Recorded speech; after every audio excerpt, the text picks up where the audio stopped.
প্রিয় মাধ্যমিকের ছাত্রছাত্রীরা যারা 2027 সালে মাধ্যমিক পরীক্ষা দেবে, তোমাদের জন্য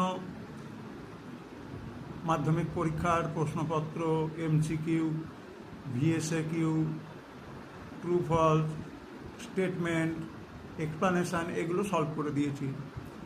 আজকে তোমাদের জন্য প্র্যাকটিস সেট দিচ্ছি এবং তার উত্তরও আমি করে দিয়েছি। যেমন ভারতে ফুটবল খেলা প্রবর্তন করেন, এটা এমসিকিউ এর উত্তর হচ্ছে ইংরেজরা। অবশ্যই সেখানে গ লিখবে এবং ইংরেজরা লিখবে। দাদা সাহেব ফালকে যুক্ত ছিলেন গ চলচ্চিত্র চর্চার সঙ্গে। হুতম প্যাঁচা ছদ্মনামটি গ্রহণ করেছিলেন খ কালীপ্রসন্ন সিংহ। সাধারণ জনশিক্ষা কমিটি গঠিত হয় গ 1823। কেশবচন্দ্র সেনকে ব্রহ্মানন্দ উপাধি প্রদান করেছিলেন গ দেবেন্দ্রনাথ ঠাকুর। ইস্ট ইন্ডিয়া কোম্পানি শাসনকালে বাংলার প্রথম আদিবাসী বিদ্রোহ হল খ চুয়ার বিদ্রোহ। 1878 সালে অরণ্য আইনকে ভাগ করা হয়েছিল গ খ তিনটি ভাগে। দিল্লির শেষ মুঘল সম্রাট ছিলেন, অপশান হচ্ছে ঘ দ্বিতীয় বাহাদুর শাহ। 1857 গ্রন্থটি রচয়িতা হলেন গ সুরেন্দ্রনাথ সেন।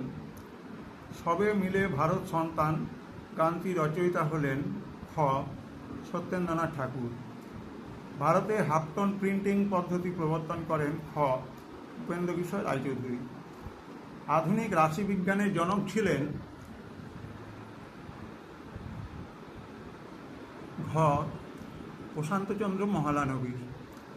বয়কট আন্দোলনের ফলে অর্থনৈতিক দিক থেকে ক্ষতিগ্রস্ত হয়েছিল খ বাংলার কৃষক শ্রেণী। রামপা উপজাতীয় বিদ্রোহ সংগঠিত হয়েছিল ক গোদাবরী উপত্যকায়। ভারতের প্রথম মে দিবস পালিত হয়েছিল খ 1923 সালে। বঙ্গভঙ্গ রদ হয়েছিল ক 1911। দীপালি সংঘ প্রতিষ্ঠা করেছিলেন ঘ লীলা নাগ রায়। সূর্য সেন প্রতিষ্ঠিত বিপ্লবী দলের নাম ঘ ইন্ডিয়ান রিপাবলিকান আর্মি। স্বাধীন ভারতের প্রথম স্বরাষ্ট্রমন্ত্রী ছিলেন খ বল্লভভাই প্যাটেল। এ ট্রেন টু পাকিস্তান গ্রন্থের রচয়িতা হলেন গ খুশবন্ত সেন। তাহলে দেখো, গতকালকে তোমাদের যে আলোচনা করেছিলাম তার অনেক প্রশ্নই কিন্তু এই সেটের মধ্যে কিন্তু আছে। সুতরাং এই সেটগুলোর উপর ভরসা করতে পারো এবং সেভাবে এগোতে পারো।